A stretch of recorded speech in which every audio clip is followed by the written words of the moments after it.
Welcome back to the podcast. I am Lance. Is this recording? And I'm Mike. And we are just these guys, you know? And I am very excited about this episode. You are. I'll tell you why. What? Last week, you asked me to do something that I still to this day, even though I get up and I share my testimony, pretty regular. Sure. You asked me to tell my story. Yes. Kind of help folks to get to know who I am. And I have to say that about halfway through, the thought occurred to me, you haven't said that you were going to tell your story. And so I didn't actually even bring it up. It's all part of the plan. Right. And so during the week, though, actually just a few days. No, it was that same day. I said, when we were done, I said, you're up next. Yes. I said, share your story next. Yes. Because I know you, but I you know don't know there's me. a lot of things about you that I don't know. And so I'm obviously coming along for the ride here today and get to see a little bit more and hear a little bit more about Lance Parker. Well, and I'll try to tailor this to kind of mirror the story you told last week in terms of how did you get to this point where you're a pastor? How did you get to this point where you're serving Christ? So it's in a sense, it's like your testimony about your walk with Christ. Yep. I'm sure that we could sit around and you could tell me a million stories. Oh, yeah. About high school and college, et cetera. All right. And I did you the favor of telling you the night before that's what we're going to do the next day. You told me a week in advance, so my brain's been percolating all week. And and that's not really a favor, is it? No. I was like, what am I going to say? Do I tell them about this? Do I tell them about that? Yeah. How do you condense a lifetime down into 25 Right. minutes? Yeah. And so I thought I would follow the master and just get in here and wing it. There you kind go. of what comes to my mind, what feels like sharing, I'll share with you. Cool. So I was born. No. One thing people may or may not know about me is I have ADHD. Yes. Wow. And my father was in the Navy, and so we traveled a lot. We moved every 2 or 3 years. Actually, I spent most of my childhood in Japan. Grew up in Japan. Okay. And my mother, looking back, I believe, they didn't have the diagnosis back then, ADHD. They just, right. I was a handful. Yeah. That's you all were they just knew. And so she did everything she could as a mother to try to steer me in the right direction. So I was in dance, I was I was in ballet, I was in piano, I was in judo, I was in karate, I was in basketball. She just constantly filled my schedule with activities, probably because I was driving her crazy at home. Yeah.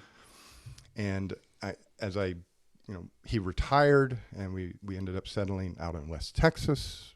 For some reason, that's where the family was originally from. And I started in high school, and I couldn't concentrate. I couldn't think straight. The ADHD, the mind is kind of bouncing around all the time. And I really, kind of hindsight, looking back at all of this, I would say that it caused me to live in the moment. Whatever, bright, shiny object, whatever's in front of me, that's what I chased. And the one kind of, there were two constants in my life, again, that my mother, oppressed onto me. I had to go to church every Sunday, put on the tie, go to church, and I had to be in scouting. And beyond that, my time was kind of my own. So growing up and going to high school, I was in drama, I was in debate, I played the piano, I played the trumpet, I was on the weekends, we were scouting, we were going camping, we were caving, mountain climbing, and everything was really about living in the moment. And looking back, just the decisions I made, I don't know. You would not let a child do what we used to do. I mean, walk out the door at 8 a.m. and not walk back in till sunset, and gone. Just the good old days.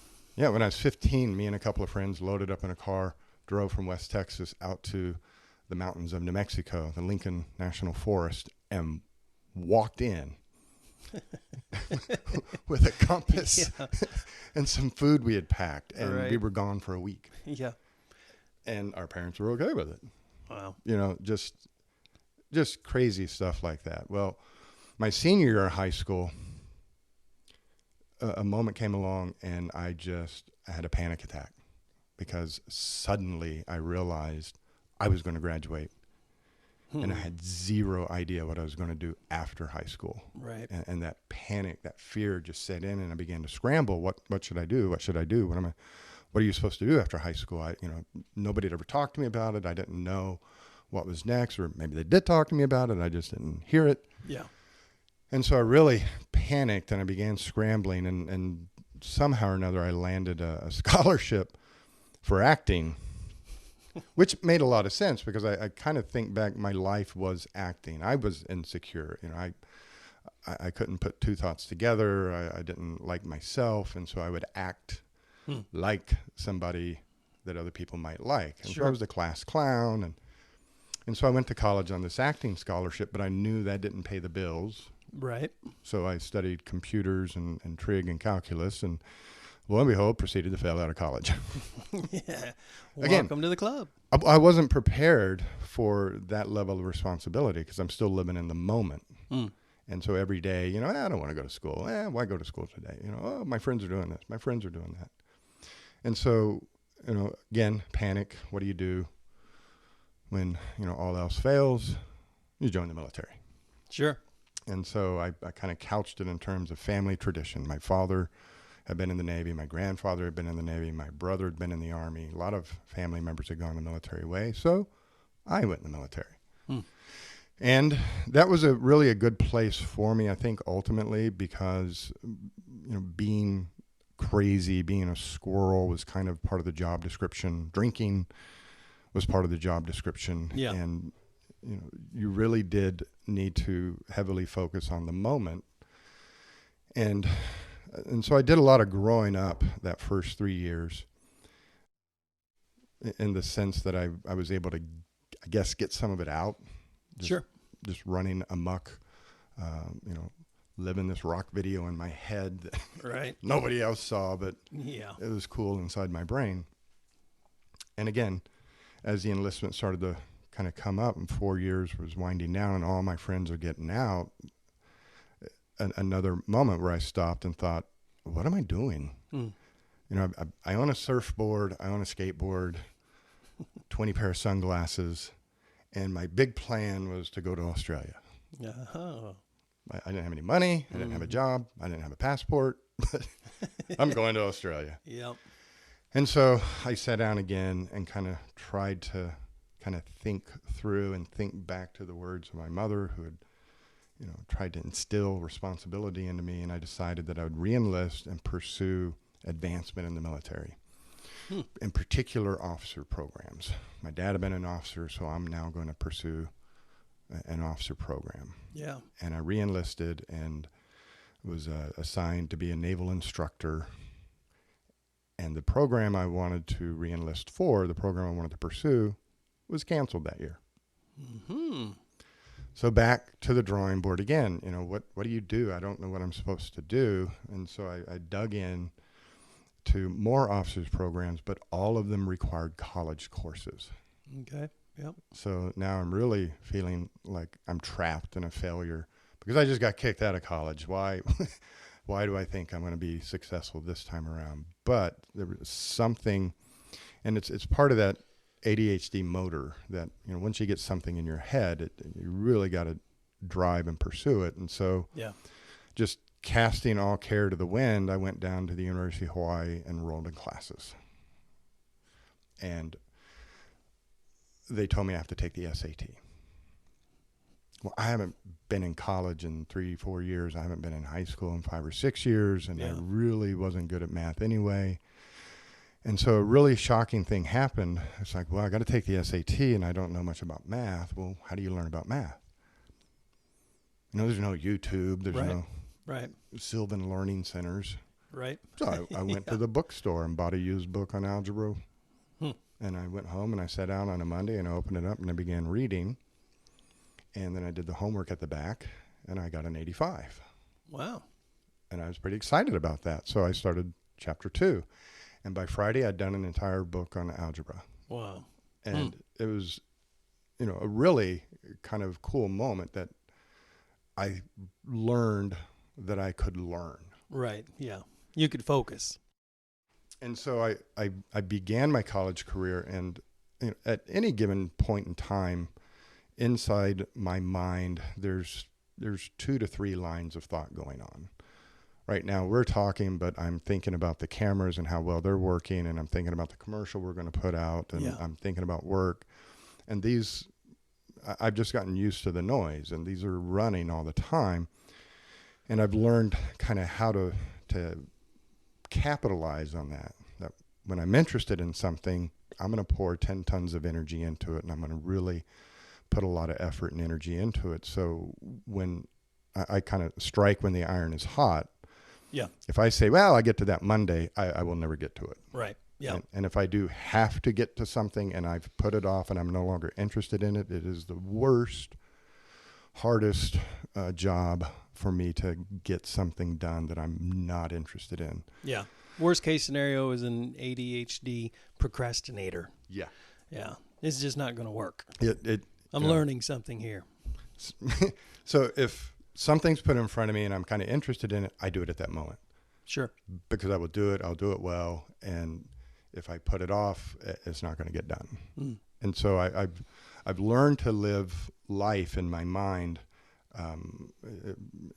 In telecommunications, it's called a multiplexer. It's like this electronic equipment that rotates every certain amount of time to process data signals.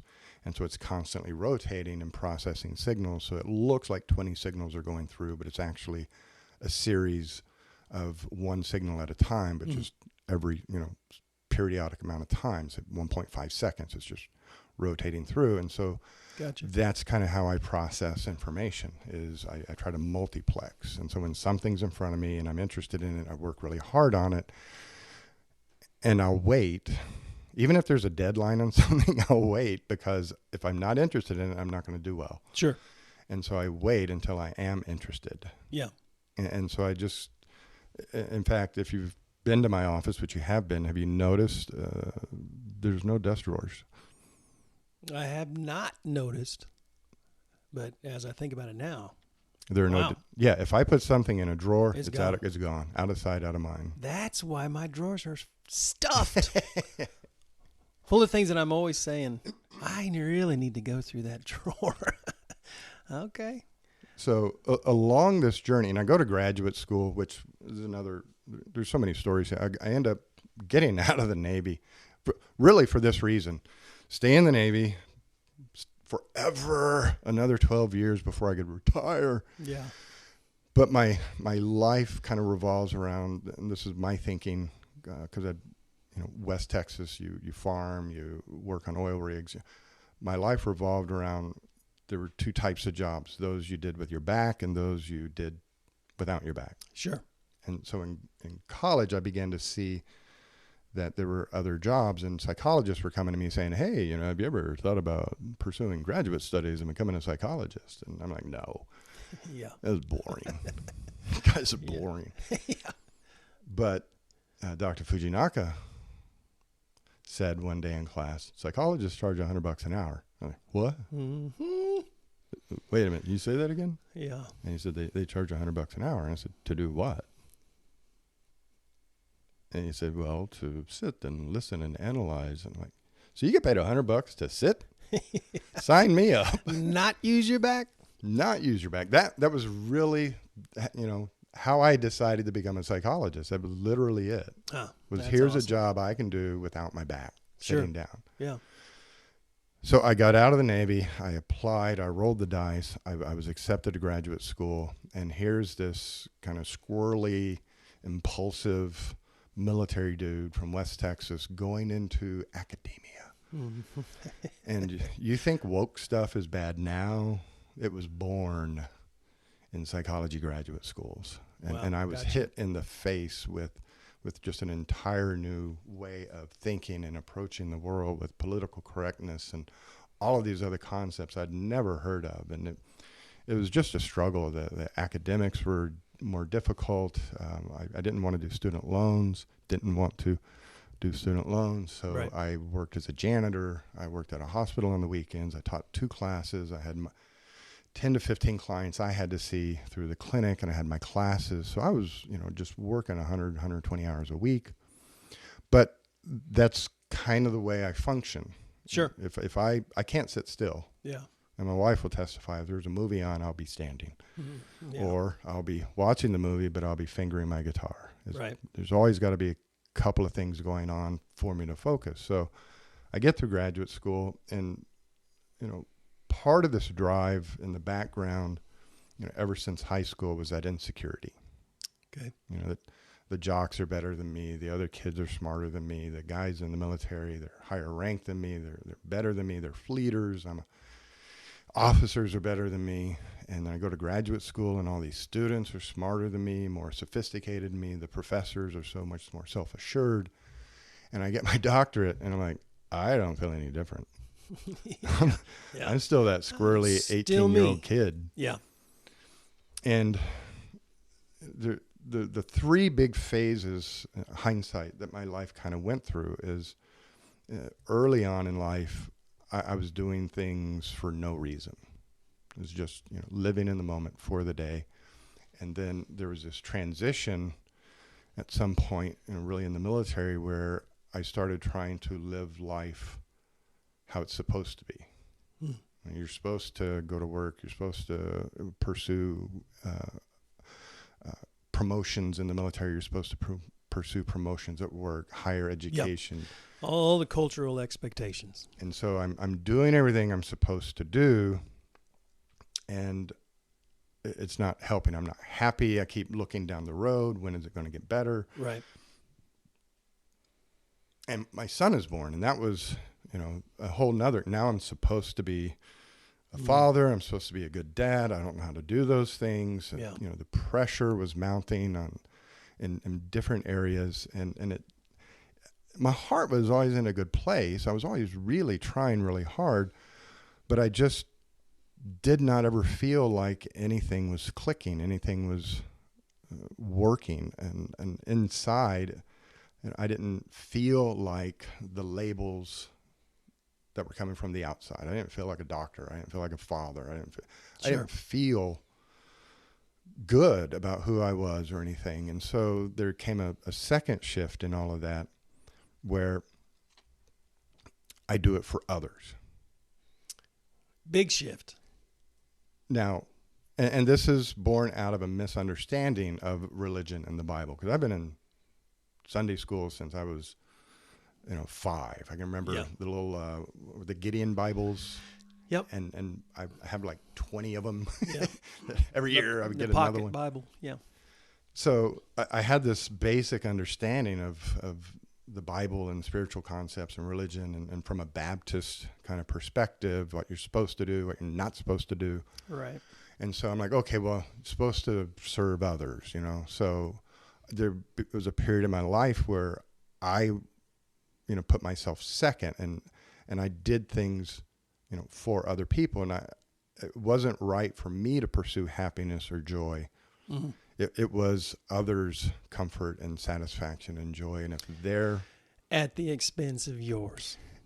and that didn't work. Right. Yeah. Things in my life didn't work. I mean, I was making good money. I had a nice house. I had nice cars, things, but I wasn't happy. I wasn't satisfied. Financial debt was growing and building. Mm-hmm. And so I made a shift again. Well, doing it because you're supposed to didn't work, and doing it for others, you can't please others. Right. Now, in the background of all of this is the 4 fundamentals are growing. Sure. Yeah. I'm, teaching classes at the county. I develop an anger management program. I'm developing my cognitive behavioral kind of skills as a clinician. And so all of this is working on me in the background. Well, you're supposed to do it for others. That's where real satisfaction in life comes from, and that didn't work because you Right. can't please others. That's right. And so the next shift was do it for myself. I'm the only one I can control. So what do I want? How do I want things to be? And that was kind of helpful because it took a lot of pressure off, and it really made me rethink what I was doing in my life, how much of it was giving myself away too much. Sure. How much was I overextending myself for others? And during this period, the practice is going well. It's growing. I'm getting a lot of work from corners that I really didn't expect. And it's still kind of weird that this 18-year-old punk who's ran from the police all the time in high school, kind of like the Dukes of Hazzards. Yeah. Here he is testifying in court as an expert.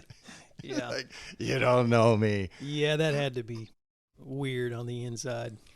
And 2013, I had found out something I didn't know, but it made a whole lot of sense, that I had a congenital, what you call it, a birth defect, but I had spinal stenosis. And it had grown to a point. Why was I crying in boot camp running? Well, it turns out that I had this spinal condition, and I ended up needing surgery, and I got the surgery. And after the surgery, it's not that the surgery changed my life or anything, but after that point, I think is really when I began to settle down a little bit more into a routine. And in a way, I just kind of accepted this is my lot in life. This is the way it's going to be for the next 40 years. It's just the way it is. Wow. Stop your complaining. Just get up, go to work. Right. Come home, feed the dog, go to bed, shut up. Yeah.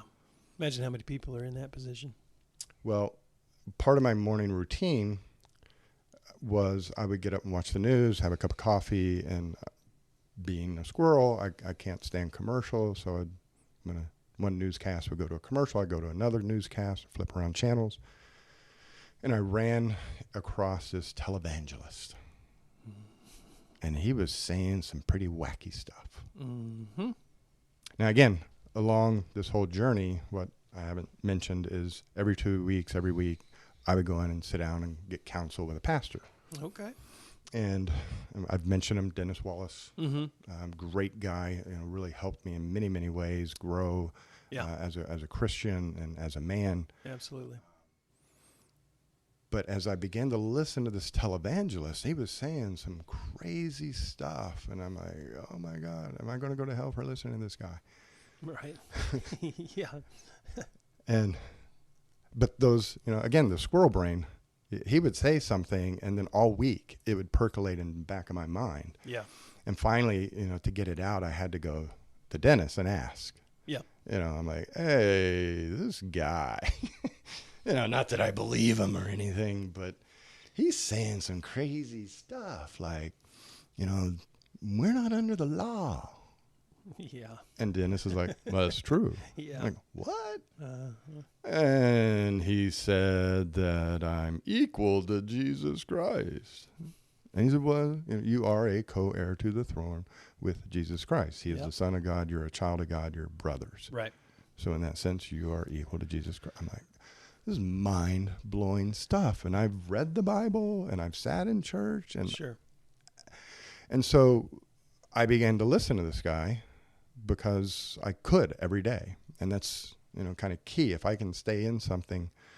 And so I began to just absorb everything he was talking about. And it was the craziest thing. He did something beginning in January 2014.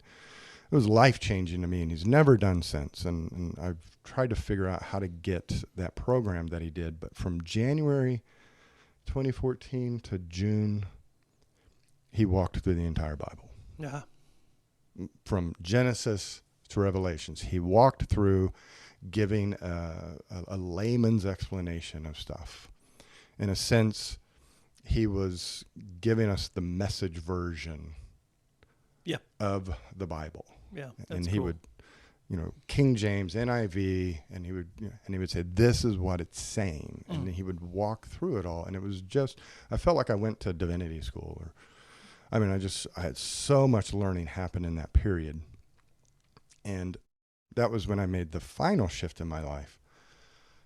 In the beginning, it was just do it. Yep. Nike, just do it. Yep.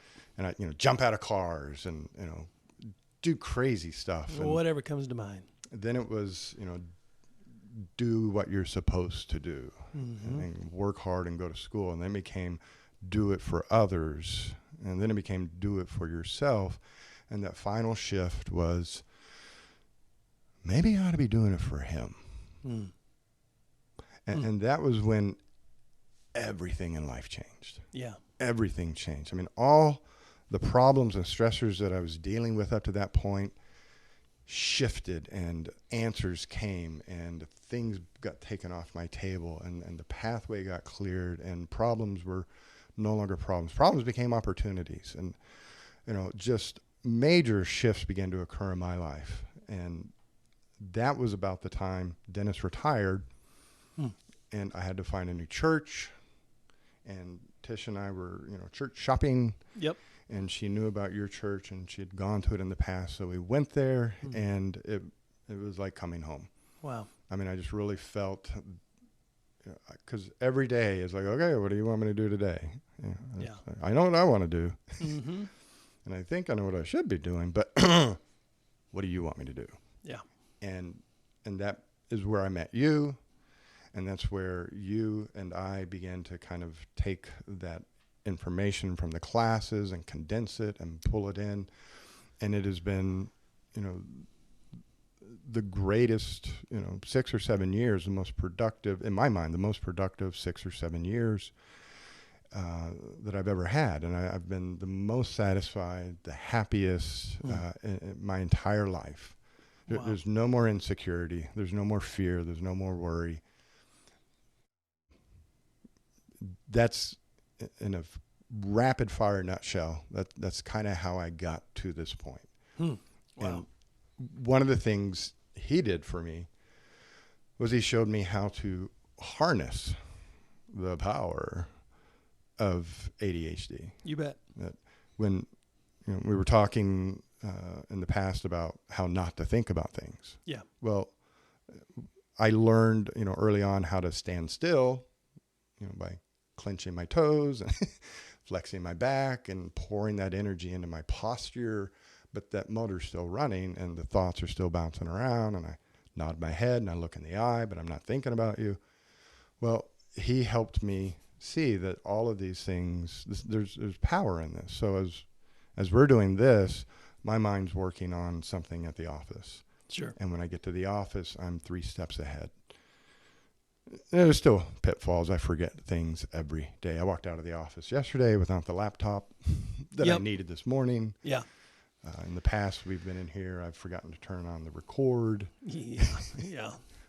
So it's not, I'm certainly not perfect with all of this, but I've learned to live with it and to use it. And so you had asked, how can I help? And I don't think this is a burden. Sure. Okay. Yeah. Setting up the equipment, learning how to do video editing, learning how to do podcast editing. Yeah. So I asked earlier how I could be of more assistance, of a more equal partnership in this and the effort of this. Sure.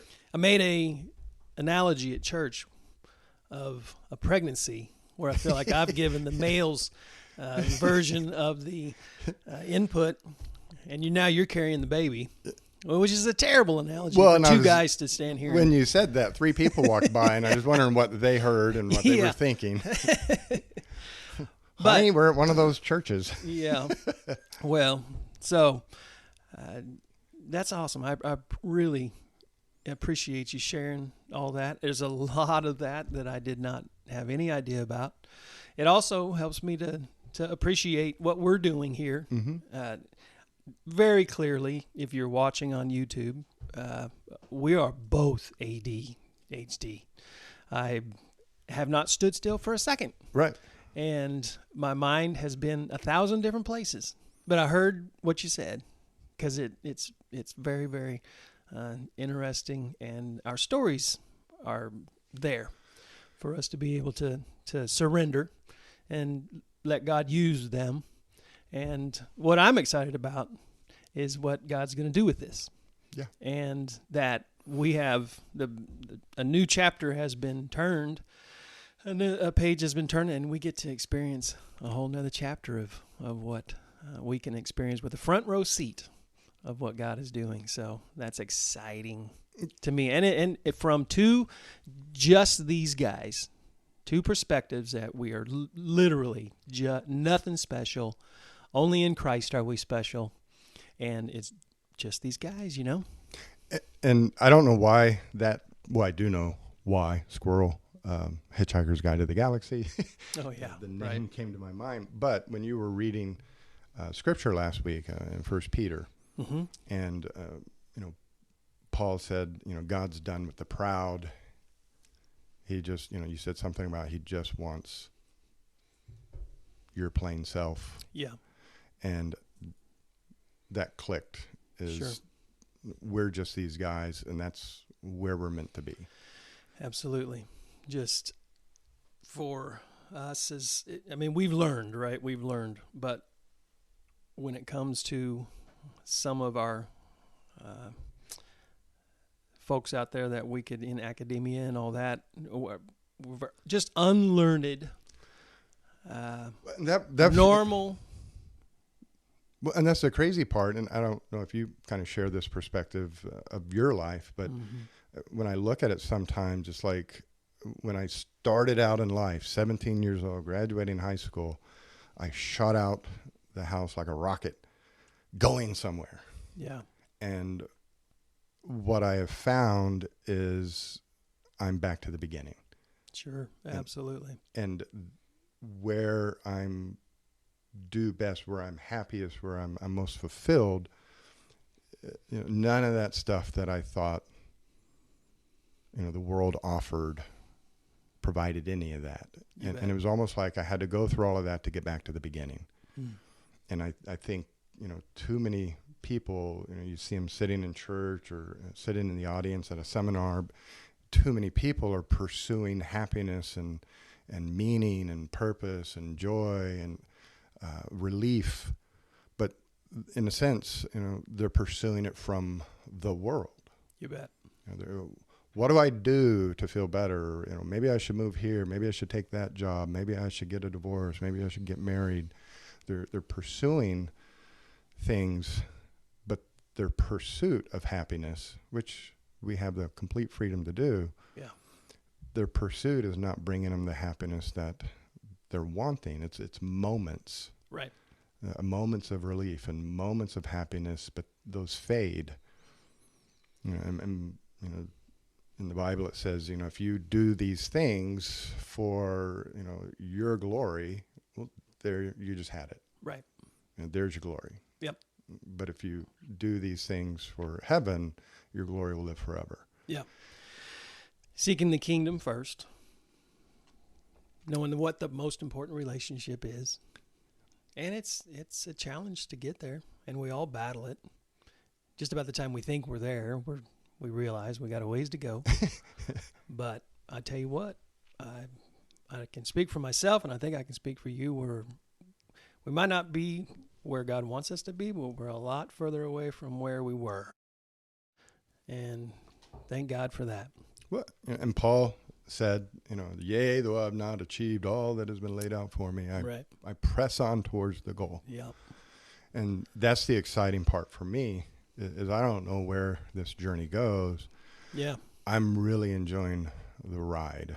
Absolutely. Every day I wake up excited about the day, excited about life. I know that sounds silly, but I do. I wake up and I'm looking forward to the day. What's going to happen today? What do I get to do today? Who am I going to see? Who am I going to talk to? What are we going to do? Yeah. It's just a constant, overflowing of my cup. And if I can, help other people, one, learn to think this way, but then two, learn to take that thinking and recognize this is the kind of thinking that Jesus was ascribing, that Jesus was trying to teach. That's right. In the parables and in his, do not worry, but tell God what you want. Yeah. So now you got to change how you think, Yep. because you've spent a lifetime worrying about what you don't want. And Right. many people cannot answer that question about what I do want. Yeah. Right. And then do it on a consistent basis without sliding back into worry. Right. So this is all exciting for me for those reasons.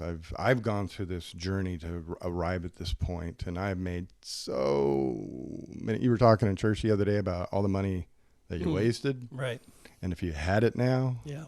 it's like, all the money I've wasted, all the time that I've wasted, and that was part of your analogy. It wasn't just money, but every day, Yeah. you're given your bank is filled again. Yeah. And we're going to spend it And there's $800 in there. one way or another. There's 8 hours in there where you've got, how are you spending that? That's right. Facebook, crazy cat videos, Yeah. arguing with somebody, Yeah. drinking for 2 or 3 hours at the bar with your friends, talking about nothing. Right. Yeah. Feeling like you're doing something. Yeah. And I've kind of landed on a theme that I'm wrapping each week up with. You were talking about procrastination earlier. There's no time to waste. Every day counts. And so that's also why I'm excited about this. That it feels like we're going somewhere. And I'm looking forward to where God takes it. And I think that makes a good spot to wrap up Yeah, absolutely. on that note. Awesome. I'm Mike. And I'm Lance. Thanks for joining. Thank you very much. Appreciate that. We are just these guys. Yep. Stay tuned next week for another exciting episode of the podcast. Have a blessed week.